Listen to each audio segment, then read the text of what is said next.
As turkey seasons begin to wind down, it's a great time to reflect on the past hunts, both the successes and the failures. All those lead to a lot of lessons that you can apply next spring. And that's what I want to share in this video. It's a little behind the scenes, kind of the legwork that we did in South Carolina with our friend Ransom.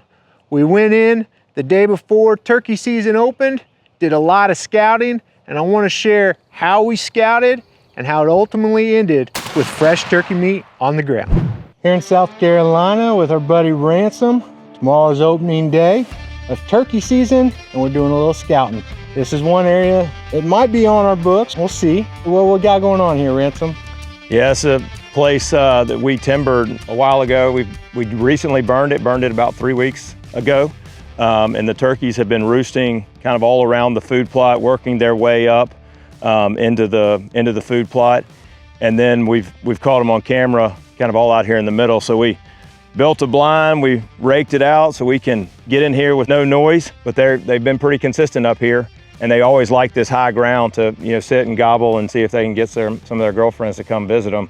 But they've come up this food plot or down that road right there, all coming from a roosting area, kind of right over our shoulder. Ransom's done a ton of burning on his place over the years. Ransom, just kind of walk us through, like you burned this just a few weeks ago, yep. month or two ago. Just walk us through kind of the burn process and how that's impacted your hunting over the years.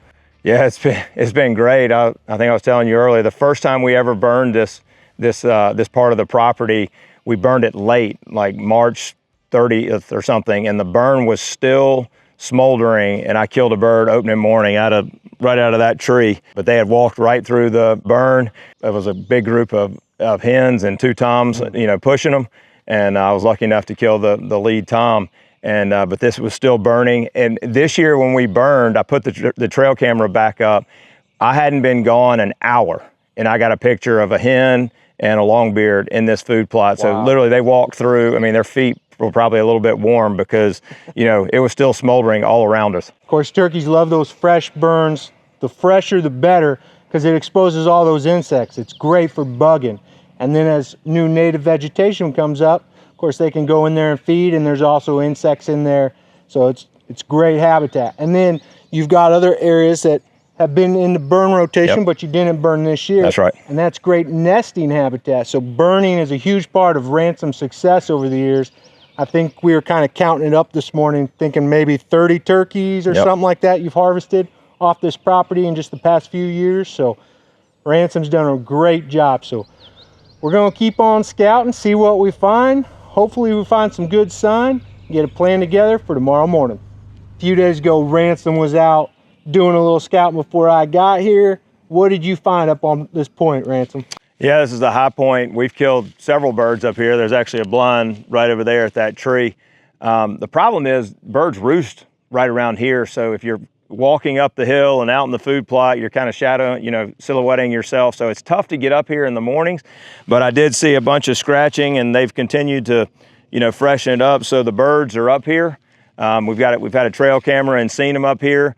The food plot's getting a little bit high. The blend that we've planted is really grown. It's been very hot in South Carolina very early this year. So I think they're gonna be using the edges more than anything.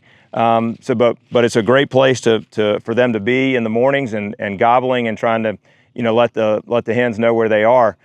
So they've been up here. We'll see if we come back in the morning. This spot may look a little familiar. Last year, opening morning, right off the roost, Ransom tagged a toad of a tom right here. In fact, he calls this spot the honey hole, because it just produces. And why does it produce year after year? You've killed a bunch of toms in here. Kind of lay us out, the terrain, the habitat features, why this is a hot turkey location. Yeah, just like last year, the hens typically roost on the hardwood side of the road. This is kind of the high point, this ridge running up. The toms typically roost on this side, which we actually burned it this year. So this year we've got kind of exactly opposite of what we did last year. Last year we burned that side and this side was nesting. This year we burned this. We didn't burn the other side, so that side should be nesting, but we've got pictures of toms using this high road right here. Actually, this yesterday morning we had a picture of a tom, 7:30 in the morning, right, coming up the road. It's a great spot. It's great. It's high. They can gobble. You know, a lot of hens can hear them. The hens, you know, typically will be down. You know, and there's a creek on the behind Daniel as well. So it's just a lot of different terrains coming together. It's a great travel corridor. They, you know, nothing to bother them. They can see a long ways. So no coyote or bobcat's going to jump on them, but it's historically been a very, very high producing part of the farm. And who knows, Daniel and I may be back here in the morning and see if we can do, you know, 2 birds at the same spot, you know, 1 year apart. You got to look at fresh sign, use those trail cameras, look at tracks, scratching, get a good plan together. But also, based off that fresh sign, also remember your past experiences. Those can be great hunting locations year after year for a specific reason. If you can understand that and identify that, you put that in the back of your mind. We'll see if Ransom and I decide to go here in the morning, but it's definitely top on the list. We've been talking a lot about pine management, and for those guys that have pines, there may be different stages, ages of those pines, or your pines may all look like this. This is a section of Ransom's property where the pines are really thick, not a lot of sunlight hitting the ground, habitat's low, but we've got a plan. So Ransom, walk us through what this ridge is going to look like here in a few years.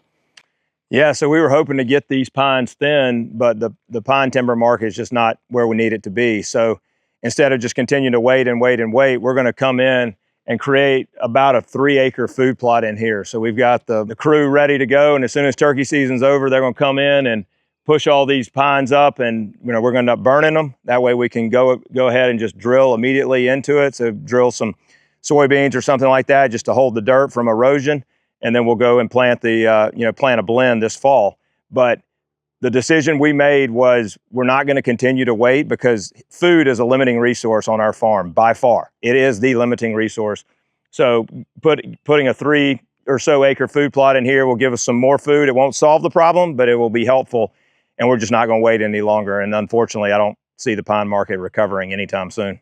And if you do need a harvest and you just have to sit on it, you just have to wait. Or you could go in if you need that income. Remember, timber market on one end, habitat on the other. Somewhere on that scale, you're going to fall. That's going to be different for everyone. Ransom's pretty heavy on the wildlife side, so he's okay removing some of these trees. If you're like that, but you don't want to bring in a bunch of yellow equipment and knock out a big food plot, and you want to get on that habitat side faster, you can come in with a chainsaw and start working on these pines, getting sunlight to the ground.